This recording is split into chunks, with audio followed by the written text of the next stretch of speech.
Bonjour, bienvenue à nouveau sur Inspire Hebdo, cette petite série que nous vous proposons chaque semaine pour pouvoir interagir avec nous, c'est-à-dire partager votre inspiration. Aujourd'hui, le thème, c'est la communication. Donc, je vous rappelle le concept, chaque fois, je tire un thème différent et puis au terme de cette vidéo, on vous invite à interagir avec nous pour partager votre inspiration, un lien peut-être sur un article, une vidéo, un site internet. Donc, qu'est-ce que m'inspire la communication?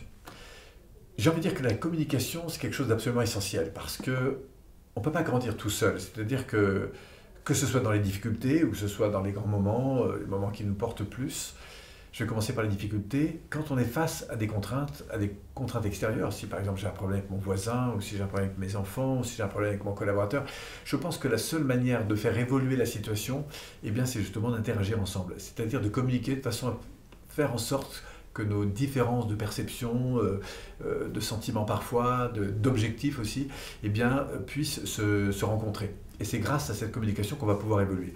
Je dis souvent qu'il n'y a pas d'évolution sans communication. Que ce soit avec votre voisin, j'en parlais tout de suite, mais ça peut être aussi dans la qualité de ce que vous partagez avec le monde. C'est-à-dire que si vous êtes dans votre nature, par exemple, entouré dans votre jardin, que ce soit dans le plus beau des palaces, ce qui va faire que vous êtes heureux à un moment donné, c'est quand même en grande partie par la qualité de ce que vous partagez. Si un artiste donne le meilleur de lui-même, c'est justement parce qu'il est dans cette qualité d'interaction avec son public. Et c'est ça que je voudrais dire, c'est que la communication, c'est quelque chose d'essentiel.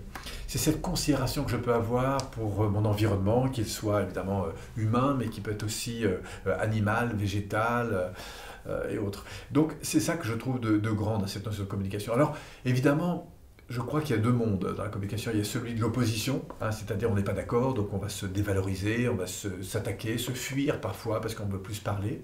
Et là, malheureusement, eh bien, on crée ce que j'appelle moi un cancer entre deux personnes. Enfin, le mot est un peu fort, mais pourtant, parce qu'on va plutôt avoir tendance à se séparer et parfois même à générer des attitudes qui vont plutôt nous autodétruire.